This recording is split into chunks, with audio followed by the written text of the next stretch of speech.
man, that's Pop, man. He went to outlaw, and Reg from Holler back trying to be friendly and get order. So you seriously think that he might still be alive? On June 14th, 2026, the Las Vegas police finally released the never-before-seen Tupac files, showing evidence that he may still be alive. A fan reaction read, "Y'all, I don't know what to think about these new Tupac files. This man is either alive still and wanted to run away from the gang problem, or he was really set up by his own friends." At the end of the day, this is sad because the new Tupac files are split into two different sections. One being all the evidence of him still being alive, with the second section being evidence of who took out Tupac. Comment down below what you think happened after hearing both sides. Beginning with the first section of evidence suggesting Tupac may still be alive. It begins with an officer revealing Tupac was an industry plant with the job of stopping the beef between the red and blue street teams, where Tupac was supposed to be a peacemaker. Well, it turns out when I talked to Tupac's longtime mentor, political mentor, former Black Panther Chokwe Lumumba, who was his first business manager, he's told me, I basically asked, well, was Tupac only pretending to be in order to appeal to gangs and politicize them? And he said yes. And that was part of his thug life agenda that he came up with his imprisoned stepfather, Mutulu Shakur. And so Tupac was just using that in order to get the leaders to call peace truces, first in Los Angeles, then throughout California, and then throughout the country. And that was why he was pretending to be this type. And really, he was just an intellectual prodigy. With the plan obviously not working, Tupac would then suddenly pass away. However, investigators believe it was all a setup for him to run away from the gang problem. But it gets even crazier because in 2010, Tupac's own friend Trey was interviewed before a concert. Trey and Tupac were very close friends back in the day. They even worked on a few albums together. But this is where it gets interesting. After Trey's interview, the cameraman forgot to stop recording. He placed his camera onto the ground. And in the footage, you can hear the interviewer asking Trey about Tupac, to which Trey responds, "Last time I saw him, he was in Cuba." So if you ain't ready for it, get on the sidewalk. Whoa. One last question.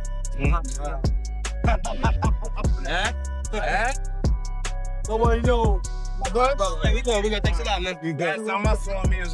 Then, only 3 weeks later, a video would be released onto a news website showing Tupac supposedly relaxing in a parking lot in Cuba. Man, that Pop, man. He went to outlaw, and Reg from Holler back trying to be friendly and get autographed.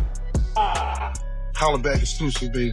But it gets even stranger when, in 2008, an interview from Suge Knight went viral on social media after he revealed Tupac was alive the entire time during the aftermath. Even on the drive to the hospital, he was still talking. He was conscious on the way to the hospital.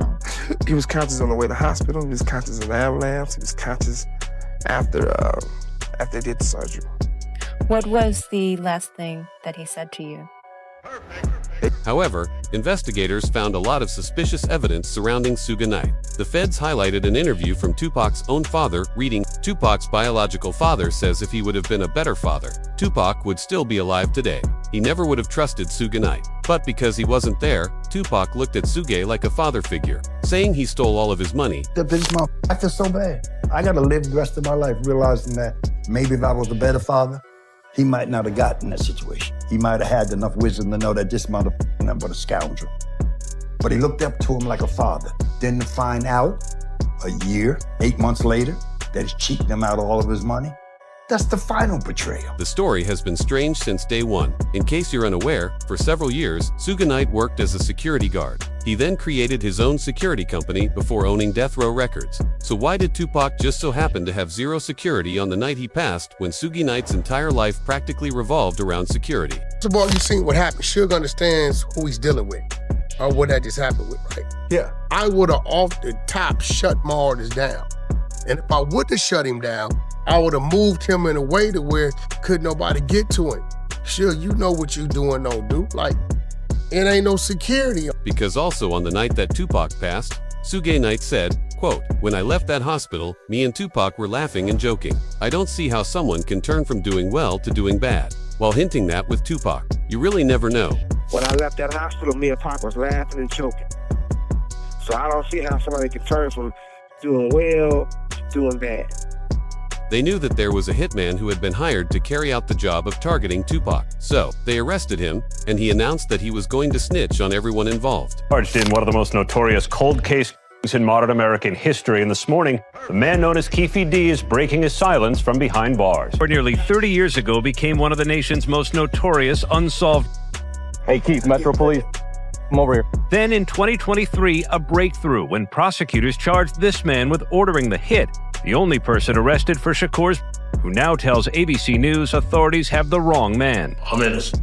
Getting into Section 2 of the evidence file. These are the individuals who were allegedly involved in the crime against Tupac. So much so that Tupac's own family is beginning to sue everyone on this list. The news wrote, the family of Tupac Shakur has filed a new wrongful death lawsuit against the man charged with the rap icon's passing, while also reading from Tupac's family. Writing, many individuals who were involved have long since passed away, while others have been hard to identify.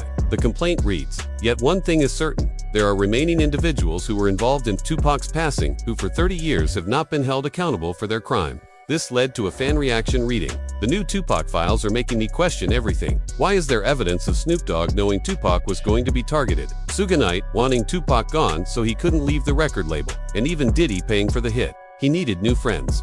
Investigators would then look into those close to Tupac, where they noticed unusual things involving Diddy and Snoop Dogg. The feds claimed that Diddy planned the entire crime, then made Tupac's own friends confuse the truth on social media, and it worked. This way, Diddy would never be investigated for what he allegedly did. It begins with the announcement of 50 Cent saying that it's not over. More unreleased Diddy footage that didn't make the Netflix documentary is now coming to YouTube, including footage about how Diddy started a family with Tupac's ex-girlfriend. Diddy has a daughter named Chance Combs with a woman named Sarah Chapman in 2006.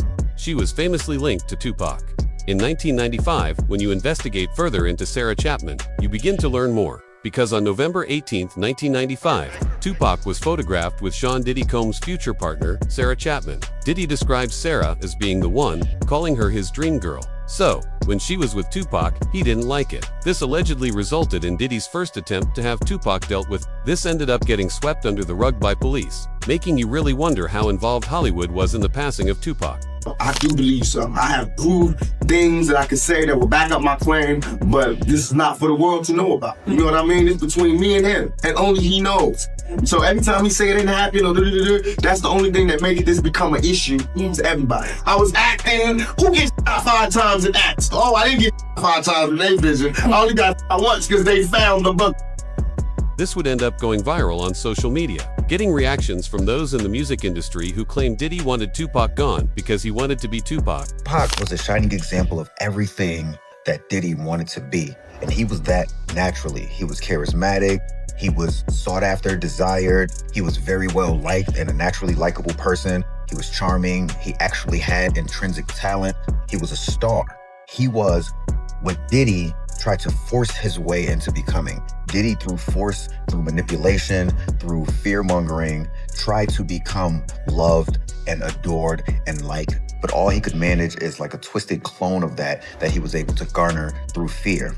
But back to my original point, he thought he triumphed over Tupac by when actually what he did was make Tupac immortal.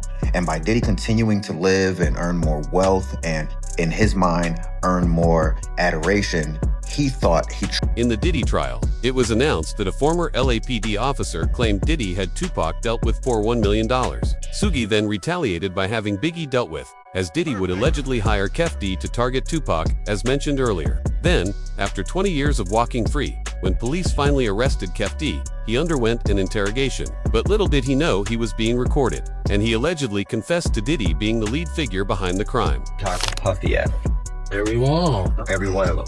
Which of those before is it when you talk to him about Tupac? It was really about both of them. Either one. It was, Which is why, during the Diddy trial, it was announced that Diddy faces questions about his alleged role in Tupac's passing after being mentioned 77 times in the new legal filing. But this is where it gets even more interesting. As a detective wrote, Detective Russell Poole suspected Suge Knight arranged Tupac's passing before he could leave the label. He then framed the rival Crips to throw off investigators, raising a major question about who the biggest informant in the world could be. This would be none other than Snoop Dogg. The feds would investigate Snoop, and here's what they found. They noted in the evidence file that Snoop Dogg was supposed to be in the BMW with Tupac on the night he passed, but then suddenly changed his mind. Night on where to go? I didn't give him no advice. Right. We wasn't seeing eye to eye. Right. So saying during the Tyson. Yeah, this incident that I'm explaining to you right now was the day before that. Okay. So when they got to Vegas, this would end up getting reactions from around the world, where one creator would say, I always felt when Pac died, it was because the Snoop could have stopped that whole thing. I mean, because like I said, Snoop was a Crip. Pac offended some Crips. Doing some gang, some dumb, really. It was set up a whole chain of events. Snoop Dogg mentioned many times that he was supposed to be in the BMW with Tupac, but after last-minute changes, he suddenly didn't go, raising major suspicion online. This resulted in Snoop having to reveal that he's Suganite, and Tupac had an altercation just a few days earlier. Last time me and Tupac was on the same page, and I did an interview with Angie Martinez, and she asked me, how did I feel about Puffy and Biggie? And I told her that I like their music and I want to do music with them. Bro didn't like that, Tupac didn't like that, so we had a misunderstanding. So on the flight back to LA, Snoop Dogg had to publicly address it and give his reasoning as to why he didn't go, because we saw fan reactions saying, is anyone going to mention how Snoop Dogg could have stopped Tupac from passing? These new files coming out is upsetting, knowing Tupac should still be alive, which once again plays into the theory that Diddy had a master plan of trying to frame all of Tupac's own friends to appear responsible. That way, the media wouldn't be asking questions. However, to this day, some still speculate that Snoop Dogg could have received a tip that Tupac was going to be targeted that night. So, he avoided getting into the car, because fans would later find another interview online where Snoop Dogg revealed that days before Tupac passed, he felt like he hated him. He liked me. Why? Because we was in New York, and it happened. New York, they shot at me and did all kind of shit to me, like just the worst you could think of. And I forgave him. And when did an interview and was asked, how do I feel about Puffy and Biggie? And I was like, I want to do some music with him.